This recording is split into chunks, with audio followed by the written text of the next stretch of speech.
Eminentíssim senyor cardenal, excelentíssim señor arcabisbe de Tarragona y primat, querido monseñor Julián López, que con un gran esfuerzo nos acompañas y has preparado tu ponencia con ilusión. Senyors bisbes, autoritats acadèmiques i d'institucions molt vinculades al nostre congrés, senyores i senyors congressistes, jo sóc aquí com a bisbe president de la Comissió Interdiocesana de Litúrgia i de Música de la Conferència Episcopal Tarraconense, que agrupa els delegats diocesans de litúrgia i de música de les 10 diòcesis amb seu a Catalunya. I per això em plau poder dirigir-los la paraula en l'inici d'aquest quart Congrés Litúrgic de Montserrat, que celebrem entre Barcelona avui i demà, i el dissabte clausurarem solemnement el monestir de Montserrat, als peus de la nostra patrona. Els bisbes de Catalunya i l'abat de Montserrat hem volgut convocar un recordatori agraït. Pobres els que no tenen memòria, els pobles que no recorden. I alhora un congrés que sigui lloança a Déu per aquests fructuosos 100 anys d'ençà del primer Congrés Litúrgic de Montserrat. També han ajudat en aquesta, i de forma molt plena, la Facultat de Teologia, com saben, l'Institut Superior de Litúrgia, com també el Centre Pastoral Litúrgica i d'alguna manera també el Pontifici Institut Sant Anselm. Aquest congrés, aquell que es va celebrar, com ja han recordat, el juliol de l'any 15, en plena Guerra Mundial, convocat per tots els bisbes de les diòcesis catalanes i el senyor pare abat de Montserrat, i presidit pel nunci Francesco Aragonesi, essent el secretari i el prevere sabadellenc, doctor Lluís Carreras, va obrir un solc en el qual ens hi sentim. Ens en sentim en aquest riu fecund de treball per la litúrgia, al servei del poble de Déu, per donar el culte que Déu es mereix. Crec que és bo de destacar que aquell primer congrés litúrgic fou de gran importància per introduir els fidels de les diòcesis catalanes en la litúrgia, per donar una major dignitat a les celebracions de la fe catòlica, impulsant posteriorment moltes iniciatives que feren de Montserrat i de Catalunya un lloc d'estudi i de reflexió litúrgica de referència. Després van venir el segon congrés de l'any 1965, impulsat pel benvolgut abat Gabriel Maria Brasó, del qual sorgiria la Societat Catalana d'Estudis Litúrgics l'any 69, filial de l'Institut d'Estudis Catalans. I posteriorment el tercer congrés litúrgic de Montserrat, l'any 1990, impulsat per l'Abadia de Montserrat i els bisbes de Catalunya, els quals publicaren una suggeridora comunicació pastoral posteriorment titulada La litúrgia font de la vida espiritual, l'any 1991. Avui comencem un quart congrés litúrgic. Va haver-hi dubtes si fer un quart congrés, si fer només una memòria més reduïda, però som aquí i un servidor n'està molt content. Posem avui, doncs, en mans de l'Esperit Sant, aquest esperit que fa que les esglésies responguin amb fervor al Senyor d'ulls penetrants,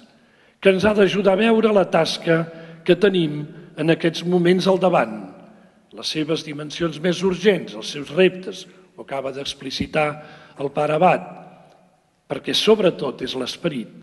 el qui donarà nou impuls a la renovació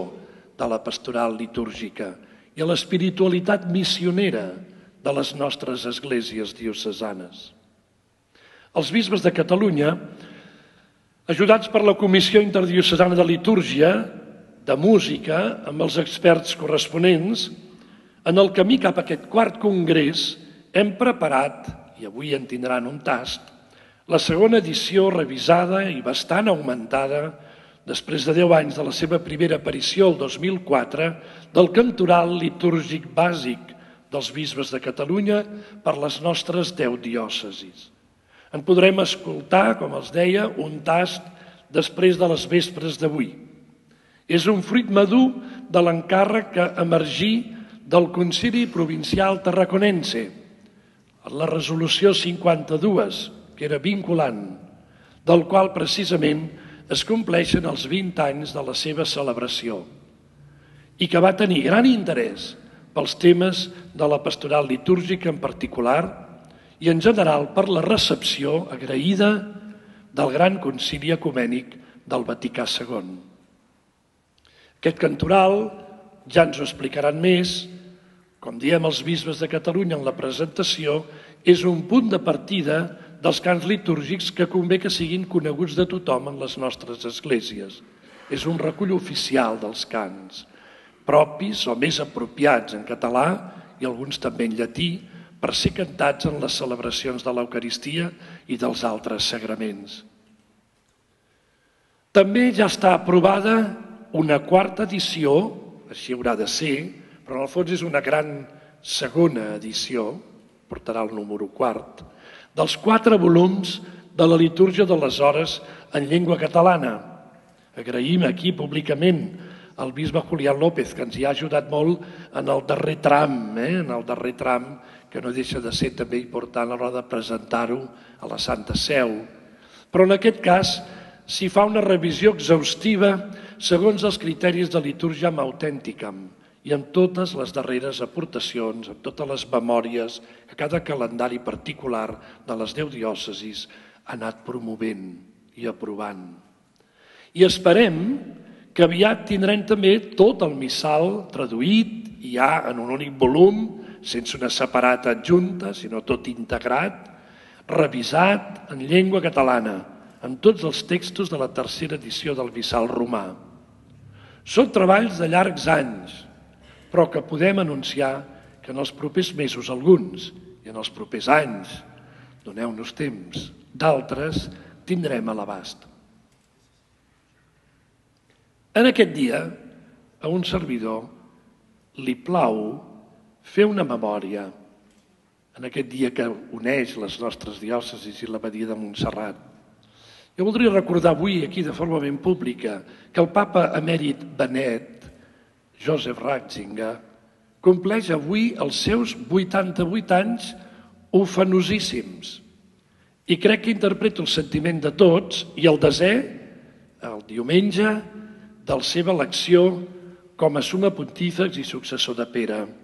Crec que interpreto el sentiment de tots els presents si des d'aquí li enviem la nostra felicitació plena d'agraïment pel seu magisteri, especialment en el camp teològic i litúrgic. Hem tingut un gran papa, un gran teòleg, un gran liturg al davant de l'Església. Tots nosaltres i tota l'Església estem molt compromesos avui en el camí d'anunciar l'Evangeli de l'alegria, l'evangelització per a la qual existeix l'Església, com ens deia el beat Papa Pau VI, que és anunci del goig de l'Evangeli, Evangeli Gaudium, a què ens esperona el Papa Francesc, reclama una litúrgia, una oració, una espiritualitat que elevi els cors dels homes i les dones d'avui envers Déu i que alimenti la seva esperança més radical que s'arrela en el Déu de les promeses. La litúrgia, no oblidíssim mai, és Déu mateix que ve a nosaltres i és en contra que condueix a la contemplació i a l'amistat més profunda dels homes amb Déu. Barcelona, Catalunya, li deu molt al papa Benet. Jo avui, doncs, convido a prendre'ns seriosament i en sentit ampli el que ell ens recomanava en la seva preciosa i inoblidable homilia i celebració, tota ella, a la Basílica de la Sagrada Família de Barcelona, aquell inoblidable 7 de novembre de l'any 2010, on molts dels aquí presents hi érem i vam celebrar una joiosa Eucaristia amb emoció plena, continguda. Deia Benet XVI aquell dia: desitjo finalment confiar a l'amorosa protecció de la Mare de Déu, Maria Santíssima, Rosa d'Abril, Mare de la Mercè, tots els aquí presents, i tots aquells que amb paraules i obres, silenci o pregària han fet possible aquest miracle arquitectònic. Que ella presenti al seu diví fill les joies i les penes de tots els que vinguin en aquest lloc sagrat en el futur, perquè, com prega l'Església en la dedicació dels temples, els pobres trobin misericòrdia, els oprimits assoleixin la llibertat veritable i tots els homes i dones es revesteixin de la dignitat dels fills de Déu. Aquestes paraules d'un papa estudiós i amant de la litúrgia, els que som aquí, agraïm les obres completes del Joseph Ratzinger en aquest volum 11 tan preciós de la teologia de la litúrgia, poden ajudar-nos a trobar el més profund sentit de la vida litúrgica de les comunitats cristianes i també crec que ha de ser ben present en la nostra trobada de congrés. La commemoració, acabo, del centenari del primer congrés, doncs, i els treballs que avui comencem d'aquest quart congrés ens han d'ajudar a mantenir-nos ben actius envers el compromís de continuar enfundint en el solc de la dignitat i la bellesa de la litúrgia i del cant, i de l'harmoniós conreu tant de l'ars celebrandi, l'art de celebrar rectament, com de l'actuosa participatio, la participació plena, activa i fructuosa de tots els fidels. És el papa Benet encara el qui parla a Sacrosanctum Caritatis 38. Perquè així, l'activitat missionera de l'Església, que tots veiem avui com una gran prioritat, aquí a Catalunya, al nostre món, trobi el seu fonament més radical i fecund. Moltíssimes gràcies.